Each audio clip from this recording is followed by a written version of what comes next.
Welcome, my dear students of class 6th. Today we will complete it's the third part, third part of this story, the story that belongs to Algu Chaudhary and Jumman. Now see the third part. Days passed and as ill luck would have it, Algu Chaudhary got himself in a tight circumstances. मतलब समय बीतते गए और समय बीतने के साथ ही इल luck मतलब बुरा वक्त, बुरा वक्त अलगू चौधरी के भी साथ हो चला। और उसका यह टाइट सर्कमस्टांसेस मतलब थोड़ा सा कठिन परिस्थितियाँ। सर्कमस्टांसेस का मतलब होता है सिचुएशन यानी परिस्थितियाँ। कठिन परिस्थितियों से घिर गया अलगू चौधरी भी। ठीक है, ध्यान रखें कि in last part Algu Chaudhary played a role of a judge, a punch, and he has given the decision against the Jumman, and it was in favor of his aunts. His one bullock died, and he sold the other to Samjhu Sahu, who was a cart driver of a village.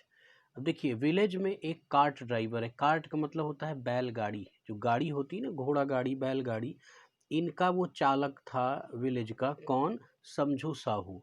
तो फिर हुआ क्या कि his one bullock died. His किसके लिए है? अलगू चौधरी के लिए है। अलगू चौधरी का एक बुलक मतलब बैल मर गया, और ही सोल्ड द अदर, और उसने क्या किया? दूसरे वाले को, समझू साहू को बेच दिया। और समझू साहू कौन है? Cart driver of village, village का गाड़ी चलाने वाला है उस गांव का। The condition was that Sahu would pay the price of the bullock in a month. और उस समय देखिए, लोगों के पास गांव में भी बहुत पैसे नहीं हुआ करते थे। लोग अपने काम को एक दूसरे के अंडरस्टैंडिंग से ही चलाते थे। तो यहाँ पर एक बड़ी इंपॉर्टेंट बात यह है कि कंडीशन रखी गई। जब उसने बेचा अपने बुलक को तो एक कंडीशन रख दी गई। कंडीशन क्या थी? The condition was that Sahu would pay the price of bullock in a month, कि एक महीने के भीतर जो साहू है, समझू साहू है, वो बुलक का पैसा पे करेगा। किसको? अलगू चौधरी को। It so happened that the bullock died with in a month. और ऐसा कुछ हुआ कि वो जो बुलक है यानी बैल है, वो एक ही महीने में मर गया। Died in a month. अच्छा, after several month of the bullock's death, यानी बुलक के यानी बैल के डेथ के कुछ महीनों बाद, Alagu remind Sahu of the money he had yet paid. मतलब ही हैडेंट एट पेड, मतलब जिस उस पैसे को जो उसने अभी तक, हैडेंट पे, येट पेड का मतलब जिसको अभी तक उसने नहीं दिया था, यानी वो बैल वाला जो पैसा, उसके लिए अलगू ने साहू को रिमाइंड करवाया, फिर से बताया कि भाई मेरे पैसे दे दो। Sahu become very angry and said, और जो साहू है वो बहुत नाराज हुआ और उसने क्या कहा? आई कैन नॉट पे you money for the rigid beast. Rigid मतलब उस मरे हुए से, बेकार से, बीस्ट मतलब जानवर के लिए मैं तुम्हें बिल्कुल पैसे नहीं देने वाला। यू सोल्ड मी, जो तुमने वो मरा सा, बेकार सा, पहले ही मरने लायक था, उसको मुझे बेचा था, और अब वो मर गया, मैं उसको बिल्कुल नहीं पैसे देने वाला हूँ।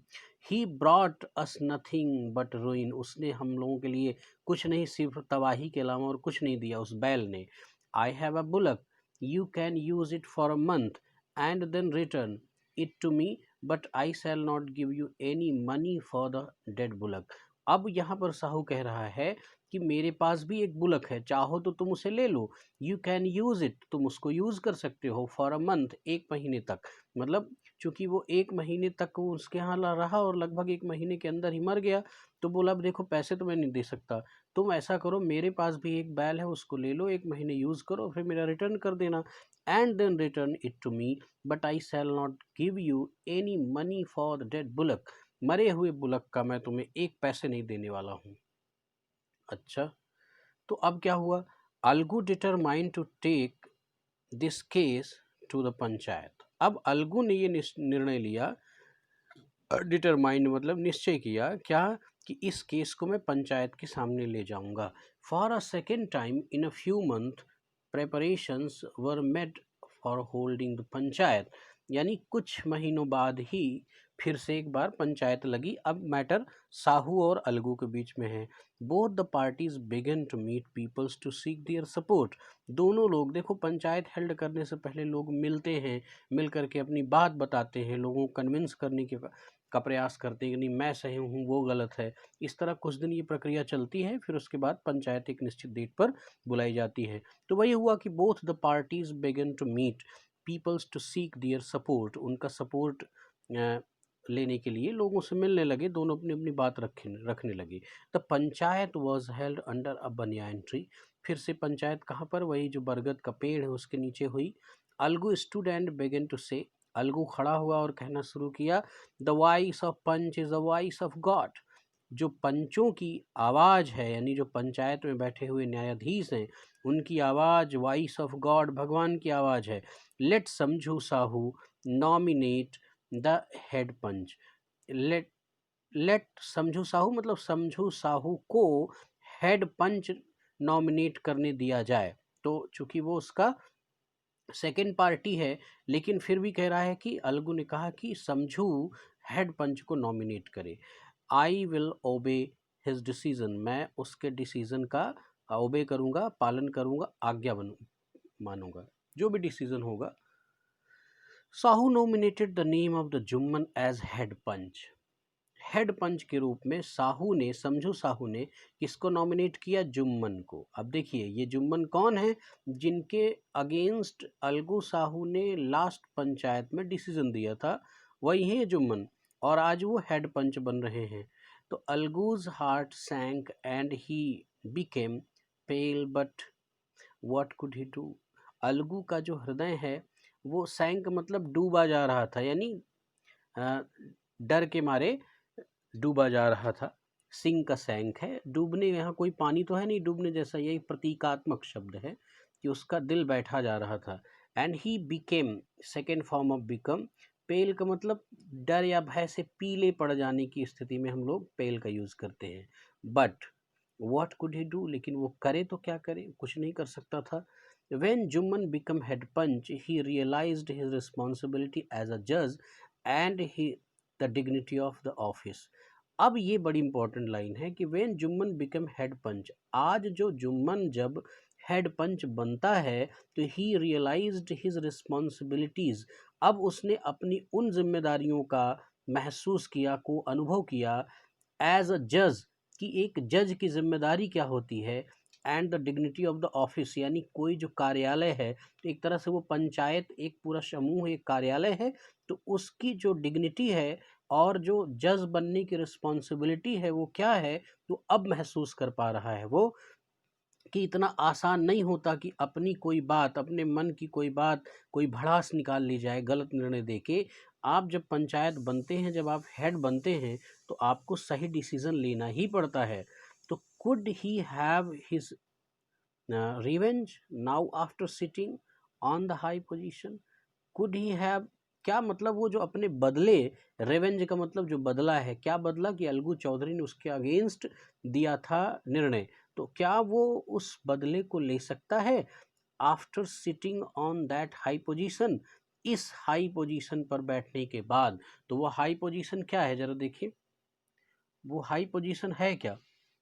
वो हाई पोजीशन है जज की कुर्सी। क्या वहाँ पर बैठने के बाद भी वो अपने बदले वाला काम कर सकता है? ही थॉट एंड थॉट, उसने सोचा और बहुत बार सोचा। No, he should not allow his personal feelings to come in between speaking truth and doing justice.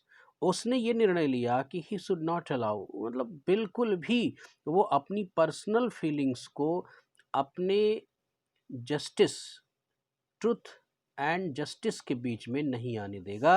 वो वही बोलेगा जो सही है, वही निर्णय देगा जो सही है। अपनी यद्यपि कि उसकी पर्सनल फीलिंग क्या है, he treated as enemy to Algu Chaudhary but he can not take the revenge. Revenge एक जज बन के वो नहीं ले सकता, क्योंकि जो रेवेंज लेना है वो उसकी अपनी पर्सनल फीलिंग है। अगर वो ऐसा करता है तो he allowed his personal feeling in between the truth and justice, और कह रहा है कि नहीं मैं ऐसा नहीं होने दूंगा। Both Algu and Sahu explained their cases and they were cross examined उन दोनों लोगों ने अपने केस को एक्सप्लेन किया और उन लोगों को क्रॉस एग्जामिन मतलब परीक्षण किया उन पंचों ने, इनकी बात उधर लगा के उनकी बात उधर लगा के, मतलब गहरे से परीक्षण करना, क्रॉस एग्जामिन किया। The case was consider deeply, बहुत गहराई से केस को कंसिडर किया गया।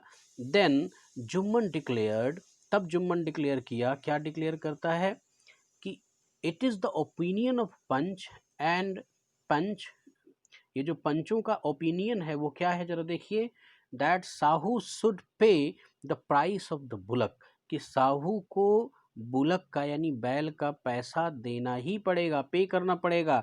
When Sahu bought the bullock, जब साहू ने बुलक को खरीदा, it suffered from no disease, उसको कोई बीमारी नहीं थी, उसको कोई भी बीमारी नहीं थी, किसको, बैल को। Algu can not be blamed for the death of the bullock, Algu के ऊपर बैल की मृत्यु का आरोप नहीं लगाया जा सकता, ब्लेम मतलब आरोप, उसके ऊपर ब्लेम नहीं किया जा सकता। अगर देखिए यहाँ पर सेंस क्या है कि अगर अलगू ने उस बैल को बेचते समय कोई बात छुपाई होती जो उसकी बीमारी या समथिंग थी, तो वो क्या होता कि ये माना जाता कि अलगू ने धोखा दिया, लेकिन यहाँ पर तो उसने ऐसा कुछ किया ही नहीं। जब उसने ऐसा कुछ किया नहीं तो उसके ऊपर इस तरह के आरोप भी नहीं लगाए जा सकते।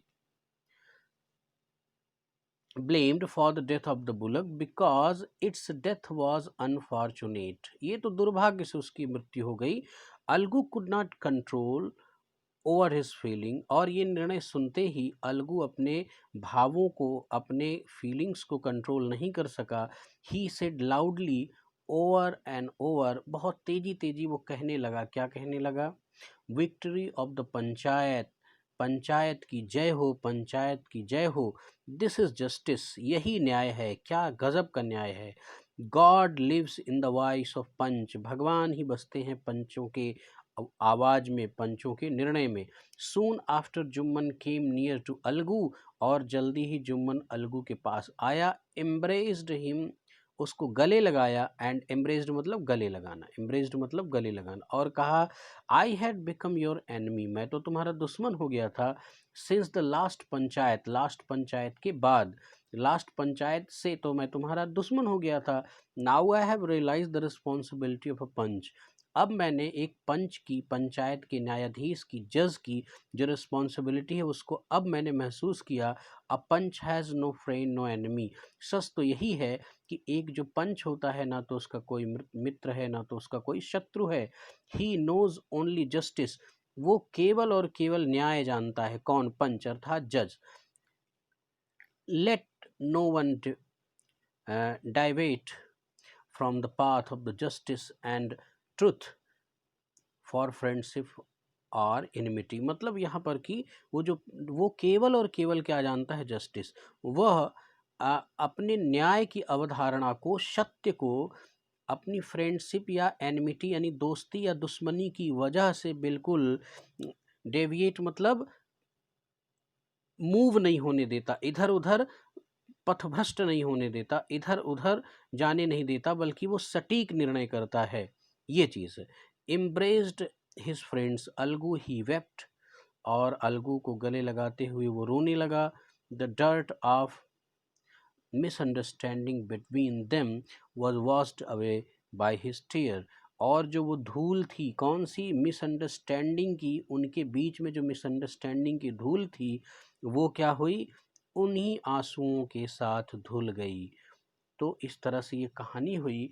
अंत में ये देखा गया कि जो responsibilities of a particular post and the dignity of a office should not be killed by your own responsibilities. You must have to prioritize your responsibilities where you are sitting.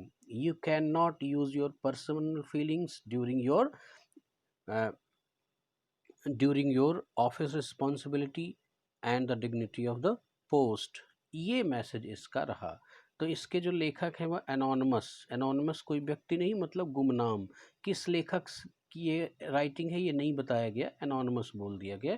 Anonymous मतलब जो गुमनाम है, जिसका कोई नाम नहीं। तो इस तरह से स्टूडेंट हम लोगों ने इस चैप्टर को भी कंप्लीट किया। अब मैं अगली क्लास में इसकी एक्सरसाइज को कंप्लीट करवाऊंगा। Thank you very much.